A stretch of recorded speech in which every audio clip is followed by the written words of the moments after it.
Johannes hoofstuk 19 van die 17de versie af, gaan ons net so klompie versies saam lees. Johannes 19 vers 17. En hy het sy kruis gedra en uitgegaan na die sogenaamde hoofskedelplek, en die twee saam met hom, en saam met hom twee ander, een aan elke kant, en Jesus in die middel. En Pilatus het ook 'n opskrif geskrywe en dit op die kruis gesit, en daar was geskrywe, Jesus die Nasarener, die koning van die Jode.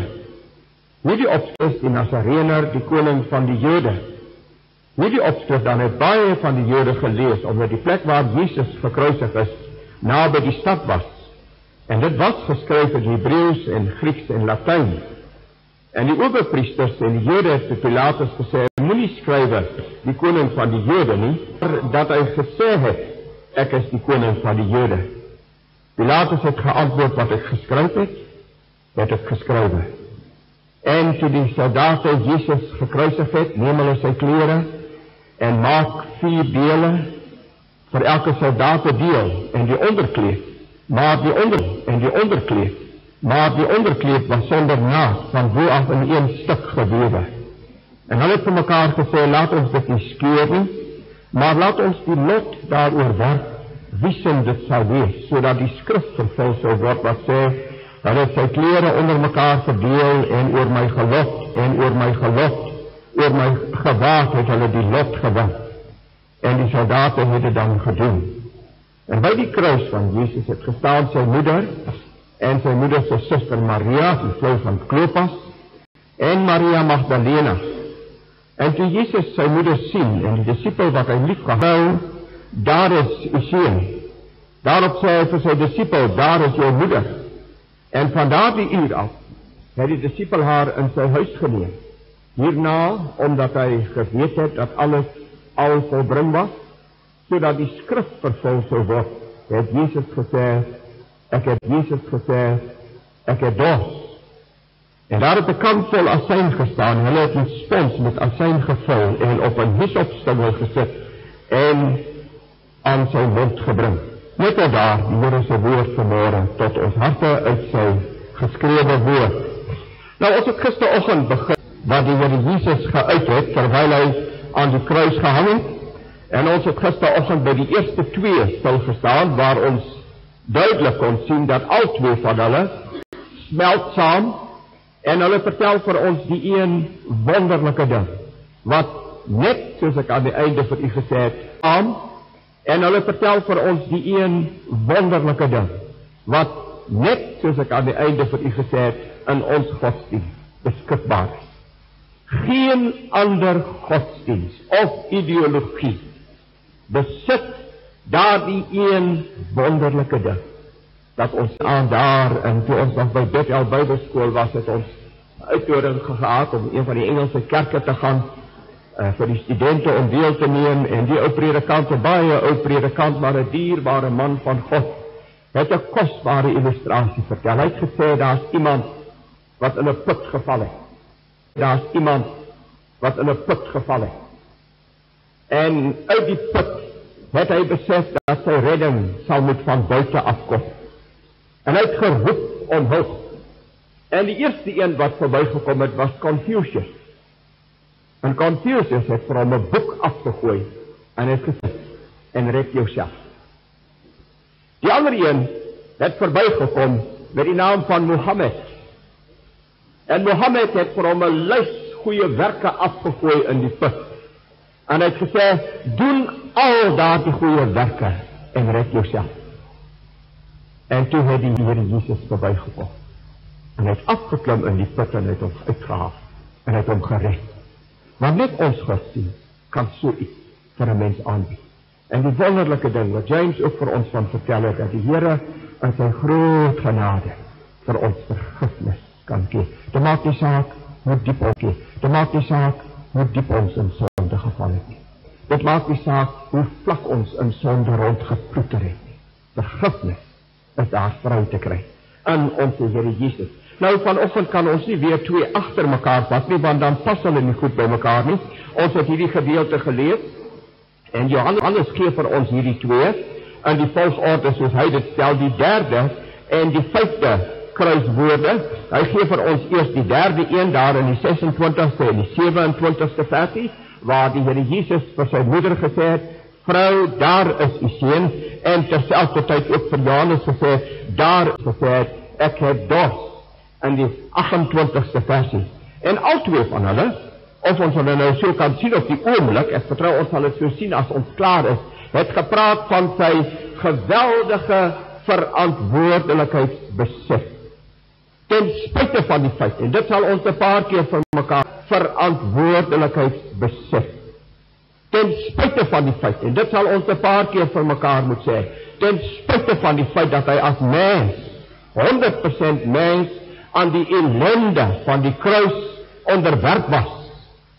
Ten spyte van die feit dat dit teen die grye deel in die lewe te doen, ten spyte van dit alles, het hy sy verantwoordelikheid besef teenoor mense en teenoor die skrifte behou. En het hy gesorg dat hy teenoor die mense sy verantwoordelikheid nakom en dat hy teenoor die skrifte dit nakom. En dit bring ons dan by hierdie nakom en dat hy teenoor die skrifte dit nakom. En dit bring ons dan by hierdie twee skrifwoorde.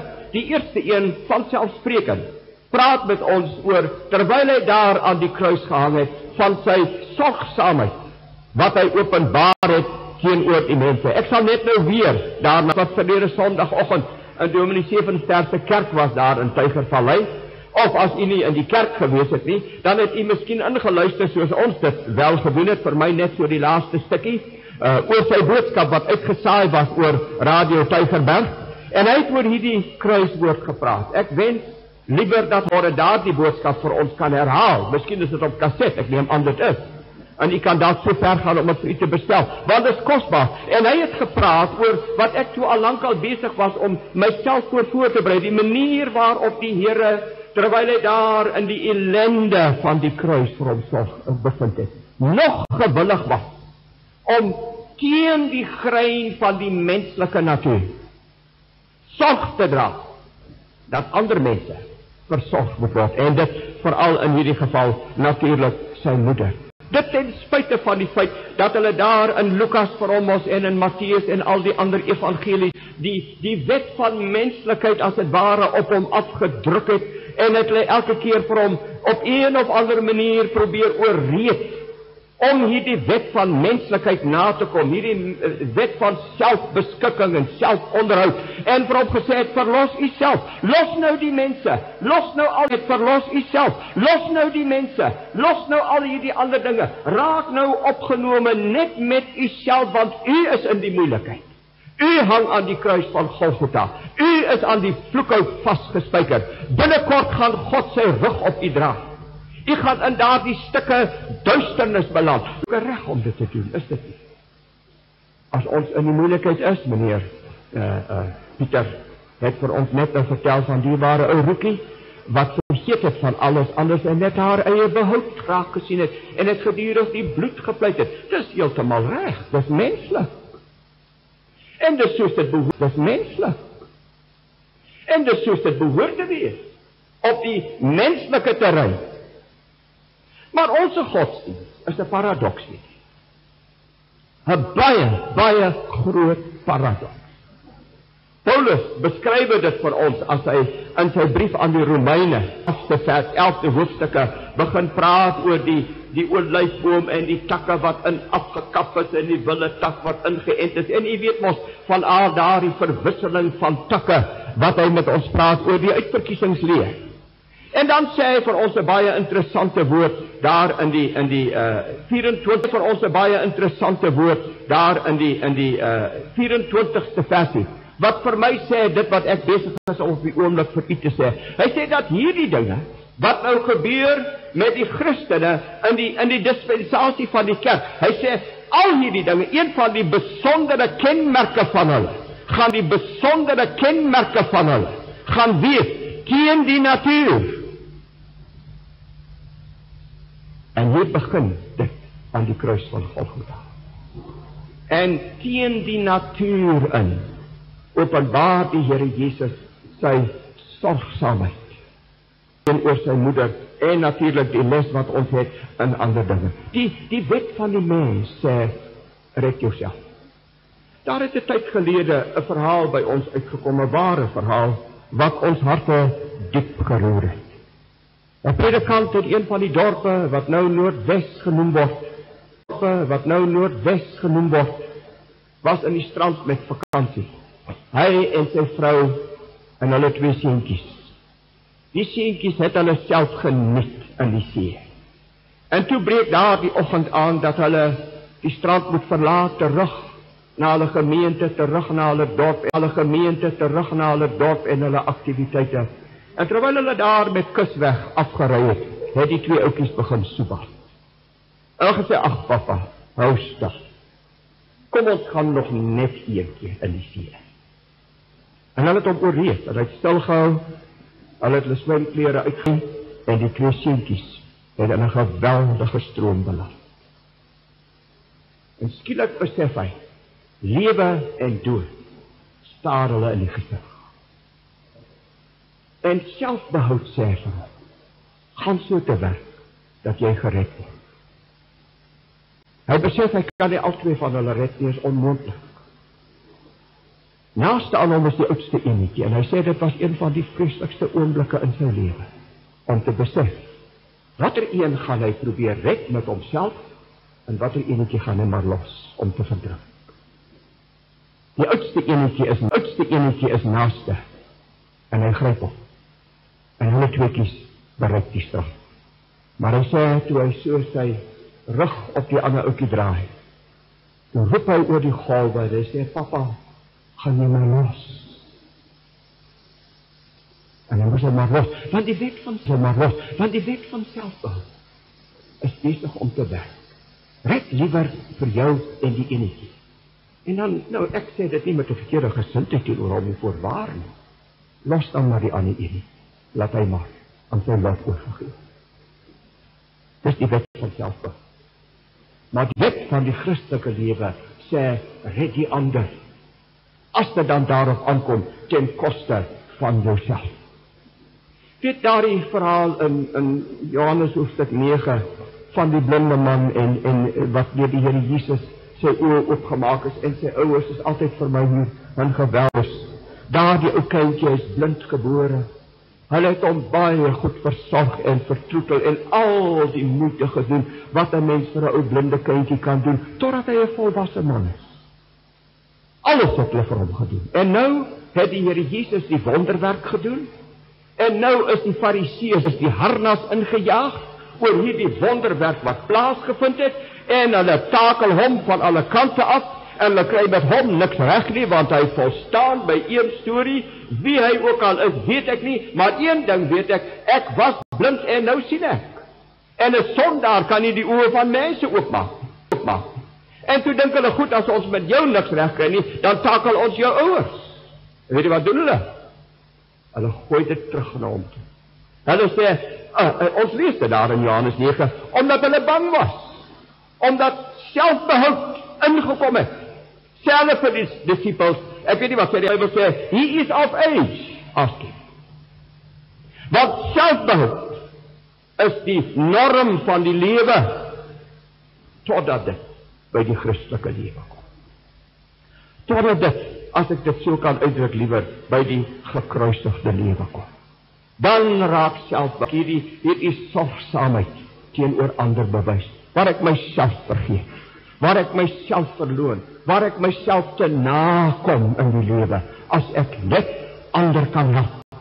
Terwyl Grieta en ek nou die aand net so eentjie gaan stap het, ons het 'n paar dae voor die tyd gekom om te kom wag op die Here, eentjie gaan stap het, ons het 'n paar dae voor die tyd gekom om te kom wag op die Here, het ek maar so geloop en pyn so tussen die gesels deur oor hierdie boodskap, en skielik kom daar 'n gedig, ek dink ou Atteus Aggie Vissersin, 'n wonderlike ou gediggie wat uitsekerheid by kinderdae na my toe teruggekom het. Hy sê, 'n wonderlike ou gediggie wat uitsekerheid by kinderdae na my toe teruggekom het. Hy sê, kan ek 'n vriend 'n diens bewys?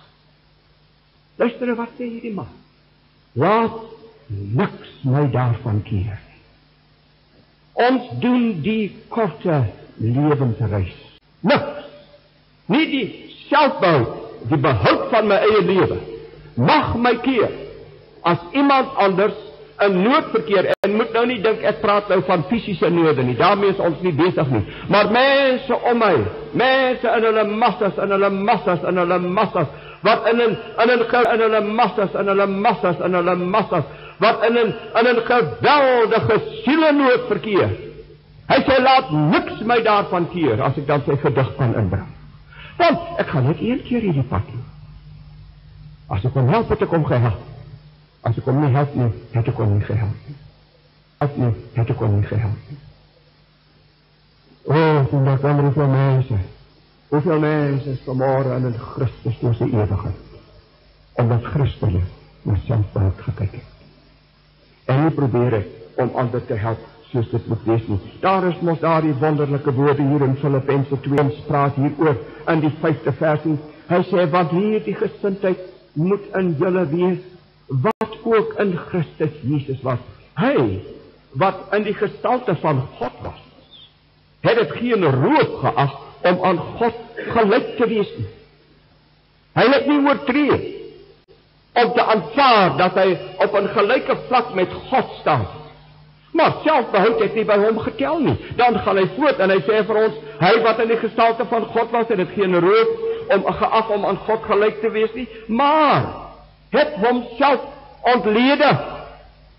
Deur die gestalte van, het hy homself verneder deur gehoorsaam te word tot die dood toe, ja, die dood van die kruis. Nou, ons het nie tyd om by hulle een vir een stil te staan nie, maar hier is 'n wonderlike verhaal.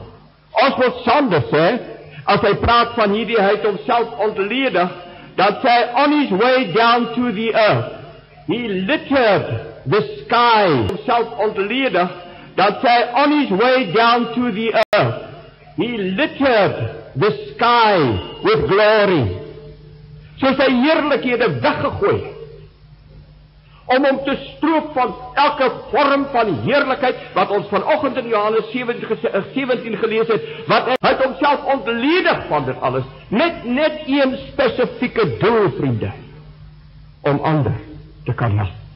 En nou sing Jim Reeves vir ons, en ons het dit sommer in Afrikaans vertaal, hy sê ander, Heer, ja ander, laat dit my lese wees, help my te leef vir ander, dat ek kan leef soos hy. Dis die norm. Dis die plek waar die Here, die Christen met die gekruisigde lewe wil bring, waar ons in sorgsaamheid en in simpatie, broer vanmorgen van gepraat het. Ek was so jammer, 'n broer, dat ek moes uitloop. Ek hoop nie ek het jou afgesit nie, maar ek moes gaan voorberei. Maar wat hy van gepraat het, dat ek myself ontledig van my regte, van my voorregte, van my alles. En einde, net vir iemand, iets in die lewe geestelik. Saam met hierdie sympathieke sorgsaamheid. Ek wonder of u geluister het na daardie boodskap van Dominee Sevenster. Ek het so een stukkie uit die boodskap, net vanoggend so 'n notaatjie aangeteken. Hy het vertel die baie ou bekende verhaal van daardie seun wat die onderwyser so mee gesukkel het. Hy kon net nie die breuke regleer nie. En toe wil hy nou daarom op een of ander manier by wyse van illustrasie leer. Toe sê hy vir hom, hoeveel kinders is julle? Hy sê, ons is 8. Hy sê, en jou ma en jou pa daarby, dan is julle 10. Hy sê, nou, maak jou ma 'n heerlike pastei. Lyke deel gaan kry. Hoeveelste deel gaan jy kry? Hy sê, ek gaan 'n 9de deel kry. Hy sê, ag man, verstaan jy dan nie? Hy sê, nee meneer, ek ken nie my ma nie. Sy gaan hom opdeel in 9 en 'n ou flou verskoning gee dat sy nie vanmôre lus vir pastei. Dat ons elkeen 'n bietjie meer kan kry. Ek dink dit is 'n baie goeie illustrasie wat hy gebruik het. Hy het verskoning gevra dat hy so 'n powere illustrasie gebruik. Ek dink dit was nie. Ek dink dit het die kruiswoord geïllustreer. O, dat is sy eie porsie. Ingeboete. Dat u en ek by God kan uitkom. Nou, u weet ons waarmee is ons besig. Ons is besig met die evangelie wat op die gewete werk. Ek is 'n lektor, ek is nie 'n prediker, ek is nie 'n prediker. En ek vind dit feitlik onmoontlik om te sê, nou vriende, is u so, en is u so, en is... Nee, ek gee maar vir u die lesing, en die Heilige Gees moet dit thuis bring. Maar hier en daar, dan bring 'n mens daarom so 'n bietjie thuis. Hy sê, hierdie gesit moet in julle wees. As en ek nou voordat ons verder gaan net so 'n bietjie moet kyk, vriende, na ons gemak, na ons gerief, miskien 'n bietjie na ons weelde, na ons selfsag. En ons sou dit gaan opweeg in die lig van die kruis. Dan vra ons vir mekaar ringe maar al deelagtig geword. So daar is sy sorgsaamheid in die eerste plek, en dan sê hy, ek het dors. En ek sê vir myself, dis sy sielelas, wat hy hier openbaar. Want as ons nou Jesaja toe gaan, dan vind ons uit dat Jesaja 53 vers 10 tot die 12de vers 10 bring ons juist met dit waarmee ons nou besig is, daar waar God in verbond met sy seun aangegaan het, en waar God vir sy seun gesê het, en as hy sy siel as 'n spysoffer aanbied, sal hy 'n nakroos sien, en dan luister nou hier, en hy sal sien van en dan luister nou hier, en hy sal sien van die moeitevolle lyde van sy siel, en hy sal versadig word. Waarvoor was hy dors? Wel, ons gaan hulle daarby ook uitkom, hy was dors, dat die skrif vervul kan word. Maar waarvoor was hy dors? Wat kan sy, Jesaja sê, as hy 'n nakroos sien? Dit, en dit alleen, kan sy dors les. Ek onthou as 'n jong student, was ons hier by die ou Onderrivier konferensie toe ons daar in die kampterrein altyd gewees het. Oorlede oom Jannie Gresse was een van ons sprekers daardie jaar, hy en oom H.T. de Villiers. En die aand het oom Jannie gepreek en daar het baie mense uitgekom. Tannie Janie het na my toe gekom en sy het gesê, sê vir my man, as hy klaar is met die siele, sy kos wag vir hom daar by die kamer. En toe hy klaar is met die siele, toe sê ek oom Jannie, Tannie Janie sê die kos is daar by die kamer. Hy sê vir my, ek soek siele. Siele versadig my. My vroukie en ek is baie bevoorregte mense. Regtig weet jy, ons is uiters bevoorreg. Weet jy hoekom? Ons het nog nie 'n bioskoop in ons sitkamer. Hy is nog nie daar nie. Maar ek hoor die mense praat so van die ding wat nou lyk my op daai ding ook wys op die bioskoop, wat u so graag na kyk en al die ou sterre al so ken, dat as u die gesig sien, dan weet u presies wie sy. Die kinders van die Here, die geheiligde kinders van die Here, ken hierdie ou TV-sterre al op die punte van die vinger. Dit spreek boekdele vir ons. Dit spreek boekdele vir ons. Daarom het ons nog nie een. Maar, hulle sê vir ons die Titanic se storie, is ons nou in 'n bioskoopfilm van. En daar's wonderlike verhale, lyk dit my, wat hulle nou maar opgedis het. Maar daar het wonderlike verhale al die tyd rondom die Titanic gedrywe, u weet. Een van hulle is 'n man wat gered is, wat vertel hoe dat hy op 'n plank gedrywe het in die woestheid van die see. En by hom verby het 'n drenkeling gekom sonder 'n plank. Maar hy sê toe daar die drenkeling binne sy bereik kom, dat hy hom kon hoor, toe skreeu hy vir hom oor die gedruis van die golwe, glo in die Here Jesus Christus en jy sal gered word. En toe verdwyn hy onder die golwe. Hy kon iets anders geskreeu het. Hy kon gesê het, jou plank is groot genoeg, kyk of jy my kan bereik nie. Die orde van die dag gewees het, hy doen dit nie. Hy gaan maar nou verdrink, as hierdie man net by God kan uitkom, en daardie man is kragtadig gered daar op die plank. Toe hy uitgekom het, het hy sy getuienis gaan gee, van hierdie wonderlike verhaal, en van sy redding, deur God se genade. Terwyl ons daar in die verre noorde, werk het ons daar by sekere besproeiingsskema, reeks dienste gewerk, en eendag besoek ons daar iemand, wat tot ons verbasing, waarlik gered is. En nou ja, as iemand vir jou sê hy is gered, dan eet jy dit nie vir soetkoek op nie, nee. Dan krap jy in sy fondament, en dan wil jy weet, hoekom sê hy is gered. En toe die man nou vir ons sê hy is gered, toe sê ons vir hom, vertel vir ons, hoe het jy tot bekering gekom? En toe sê hy 'n fantastiese ding, wonder of wie van u, die ouer geslag, weet wie was Ron Philby. Hy was 'n sendeling van die ou SAGM. En Ron Philby se hele, hulle het begin by die voet en later van tyd was die hele been afgesit. En toe het hom na Suid-Afrika gebring na een van die hospitale waar hy maar net behandeling kon kry. En daar was hy in die smarte en in die ellende van sy kanker, besig om te sterwe. En langs hom lê hierdie die ellende van sy kanker, besig om te sterwe. En langs hom lê hierdie man. En in plaas van dat Philby selfbejammering soek, gebruik hy die laaste oomblik van sy lewe om hierdie man gou na die Here toe te lei. En toe sterf Ron Philby. Ek wonder of ek vir u kan vra, vriende. Ek wonder of ek vir u kan vra, wat dryf bo? Wat is oorheers? Wat is die oorheersende faktor? Selfbehoud? Uw eie gemak? Uw eie gerief? Of siele? Sien die Here Jesus. Sy siele las, maar sy skrifgebondenheid ten slotte. Hy sê vir ons, daar in daardie versie wat praat van dat hy dors is, hy sê in vers 28, hierna, omdat hy geweet het dat alles al volbring was, het hy gesê, ek het dors. Nou daardie teksie is 'n messiaanse belofte. Dit kom in Psalm 69 voor. Psalm 69 word beskou as een van die messiaanse psalms, maar een van daardie psalms wat messiaans is, net omdat dit iets van die Messias in het. Is 'n lang psalm, ek het hom net nou weer gaan naslaan. 'n lang psalm, en daar tussen al die versies word daar iets van die martelaar gesê, want dis die opskrif van die psalm. Dit maak hom messiaans. Die Here Jesus as die martelaar van die kruis. Net iets word gesê, ou klein, die martelaar van die kruis. Net iets word gesê, ou klein, ietsie, 3 woordjies in die Afrikaanse taal. En skielik besef hy's op die einde van die pad. Alles is volbring.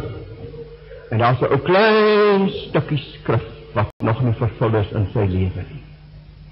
En sodat hy hom kan aanpas by die skrif. En dat die skrif in sy lewe, in die volle sin van die woord, vlees kan word, sê hy, ek het dors.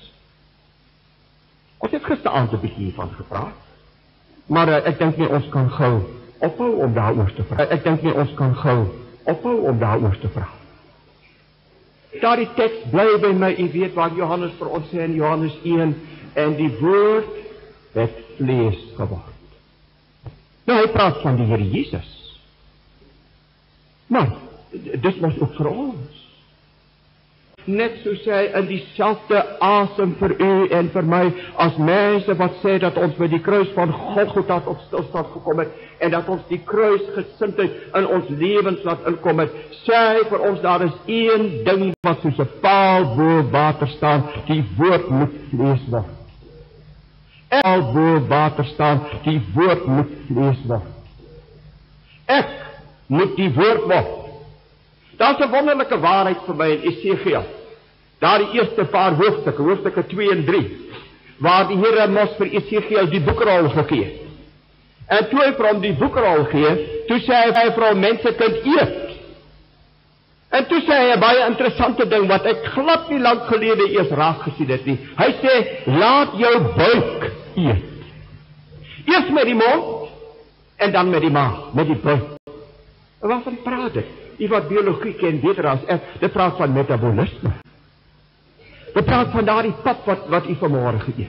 Ek weet nie wat 'n pap het u gehad nie. Maar weet jy, daardie pap is nou u.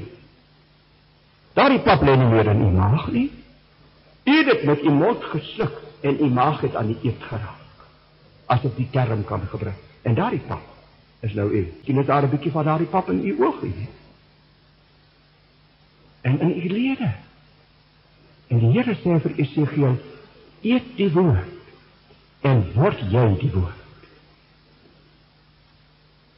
En die Here sê vir ons, die woord het vlees geword. Die Here Jesus op 3 terreine die woord, volgens die woord gelewe. Paulus sê vir ons 1 Korintiërs 5 vers 3, 2 van hulle. Hy sê, hy het gesterwe, volgens die skrifte. Hy sê, hy het opgestaan, volgens die skrifte. Matteus sê vir ons, hy het gelewe. Volgens die skrifte sê vir ons, hy het gelewe. Volgens die skrifte. Die hele Matteus, sodat vervul sou word, sodat vervul sou word, sodat vervul sou word. Hy het die skrif gemaak. A.B. Simpson het 'n kosbare uitdrukking in hierdie verband. Hy praat oor die manier waarop ek as kind van God myself moet aanpas by die woord. En dan sê hy, squaring yourselves with the word of God. Jy weet mos, hoe gebruik die bouwer die winkelhak? Die ou wat daar by ons op Bethel gebou het. Ek staan en kyk na hierdie pragtige ou woonstel. Kom stap daar aan die bouaannemer en hy het net so gekyk en hy sê, bring daai square. En hy het reguit na 'n hoek toe gestap wat vir my 'n pragtige hoek was. En hy het die square teen die hoek gesit en die square het so gemaak en hy het gesê, breek af. As square dit, breek af. As square dit, breek af. Want dit is nie volgens die winkelhak nie.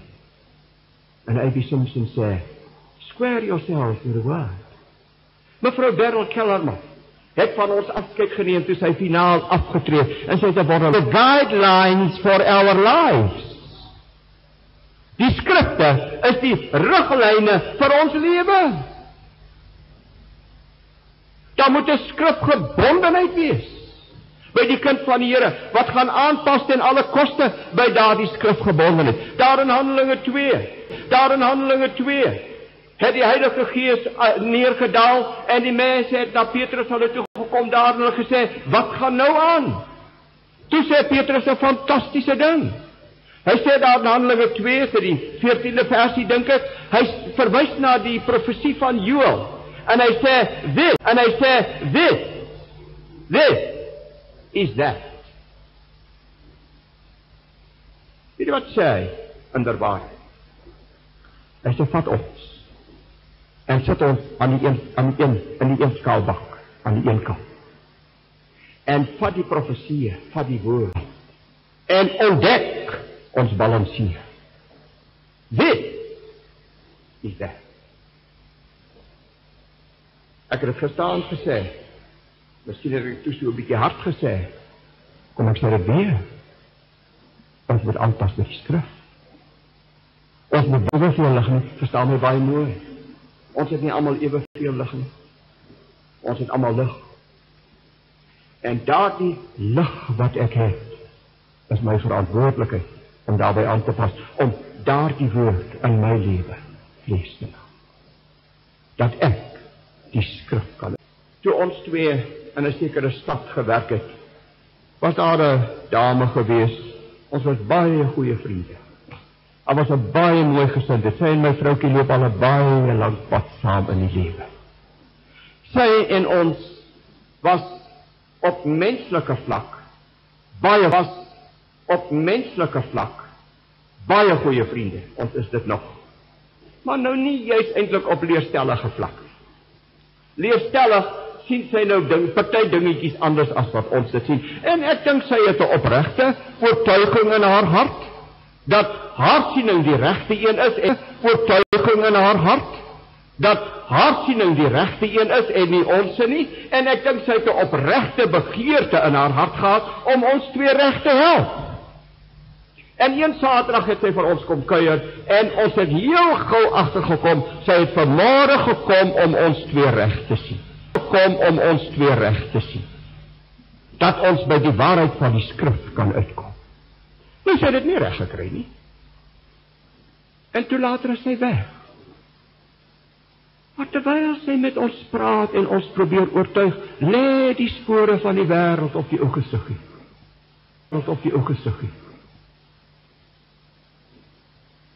En ek sê vir my vroukie, wie is aan snaaks? Sy lees tog die Bybel. Sien sy dit nie? Of lees sy dalk nie die Bybel nie? Want sy wil hê, ons moet aanpas met die Bybel, maar sy pas. En A.B. Simpson sê, ek is die winkelhak vir my lewe. En die Here sê vir Esegiel, word jy die woord. Sy wonderbaarlike skrifgebondenheid. Ek sien ons tyd is verstreke. Kan ek nou afsluit om vir u te vra, waar staan u met die boek? Waar staan u? Nie met alles wat hierin is nie. Hier is nog baie wat na u toe moet kom. Hier is nog baie. Maar waar staan u met dit wat u het? God het vir u lig gegee. God het vir u lig gegee.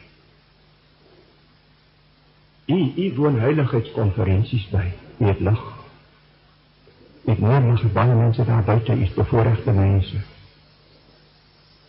En u weet wat u lig het u. U weet wat is daar die dinge wat God met u oor praat al. Het u die boekrol geneem? Het u dit gemetaboliseer? Is u die lig wat u het? Of moet u vanmorgen sê, jammer, maar ek het nog hier en daar 'n twisappeltjie met God. Hier en daar is 'n ou dingetjie wat hy my oor praat wat ek nie voor kan sien. Dit kos te veel. Die ou leerling daar op Doringbaai, toe kon konfronteer met die evangelie, sê nee meneer, is te duur. Dis te duur. Daai aankom het tot bekeer die volgende môre toe is die evangelie nie meer duur nie, toe bring hy vir my sy 10de. Ek wil nie aanpas vir die skrif nie. Nou los daai, ons is nie daarmee besig. Ek is besig met dieper dinge as 10de. Ek hoop u weet van Peter. Mense wat nie hoef te praat oor 10de nie. Jy moet ons die 10de gee, nie 'n keuse nie. En moet dit gee waar sy dan gered word. Maar die lig wat God vir u gegee het. Nie die oorlede, die omgeet van Resmer. Hy lewe mos nog. Hy het dan gesê, nou wat drywe nou bo?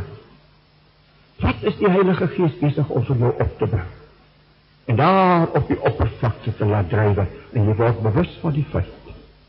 Ergens langs die pad, dat jy uit was appel met God. En die Here sê, die woord moet vlees word in jou lewe. Amen. Ek dink nie ons van 'n uitnodiging maak nie, ek voel nie so nie. Ons het nog heel wat tyd na middagete toe, ek het probeer haas om 'n bietjie tyd oor te hê. Dit was net so 'n tydjie van gebed hê. Ons sit net so, ons raak net stil voor die Here. En daar in u hart, wat ook al die geval is, miskien wil u God dank, dat u weet u wandel volgens al die lig, dan doen u dit. Dit is 'n fantastiese ding. Daar is, miskien moet u vir die Here vanmôre sê, ek twis nou al so lank al met u. Ek wil nou skrifgebonde word. Sê dit vir die Here, net so